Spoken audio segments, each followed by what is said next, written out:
Identify the need for cardiac monitoring and identify electrode placement based upon the monitor cable system. Expose the patient's skin in the area of electrode placement to ensure it is dry and free of excess hair. Shave the patient's chest if necessary. Remove the protective cover from the electrode and apply it to the lead.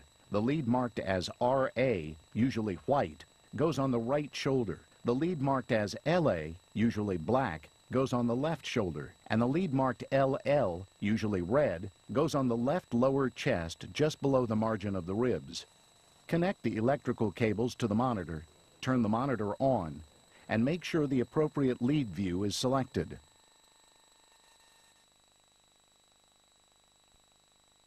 Classic symptoms of acute myocardial infarction include substantial chest pain radiating to the left arm and jaw, as well as diaphoresis.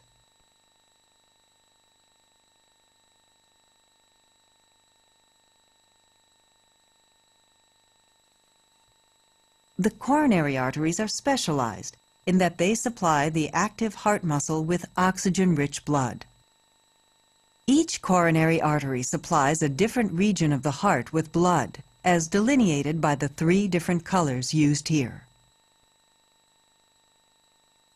The 12-lead electrocardiogram, or EKG, records cardiac conduction in the various regions as shown. The right coronary artery, shown in blue, is represented by leads 2, 3, and AVF. The left coronary artery, in gray, is represented by leads V1 through V4, and the left circumflex artery, in tan, is represented by leads 1, AVL, V5, and V6. This is a close-up view of a simulated QRS complex and T-wave. Note the relatively flat ST segment and the upright T-wave. Both are normal and indicative of normal conduction.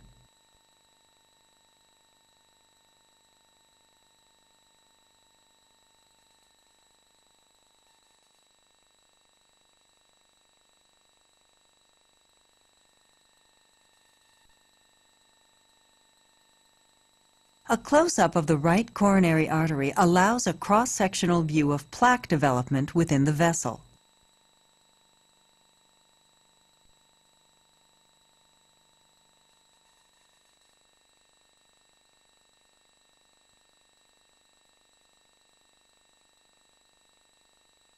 A lengthwise view shows the same, and the narrowed lumen is seen to partially obstruct blood flow through the coronary artery.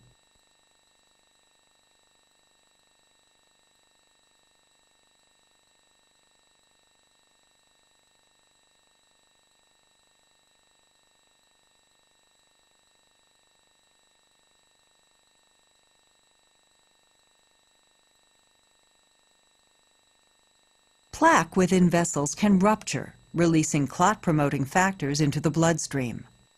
Blood flow slows in the presence of clotting, and eventually the vessel may become completely occluded.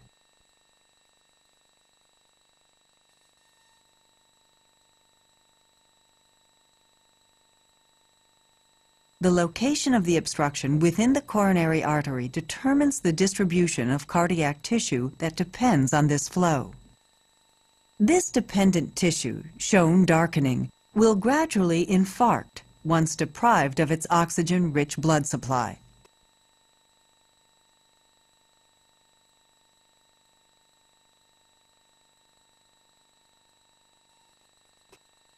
The representative EKG changes in myocardial infarction are outlined in red, with the ST segment becoming elevated.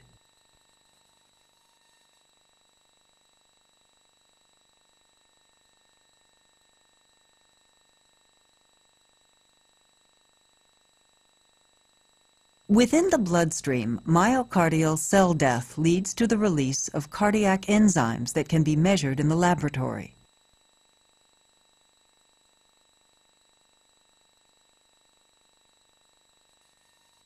The most aggressive medical treatment for a myocardial infarction is a thrombolytic drug. The medication is given intravenously and as promptly as possible in order to limit the extent of myocardial damage. Since thrombolytics will lyse clotted blood anywhere in the bloodstream, it is important to examine the patient and ask about susceptibility to bleeding. The thrombolytic acts to dissolve the clotted blood, resulting in reperfusion of the artery, distal to the clot and the region of cardiac tissue dependent on that blood supply.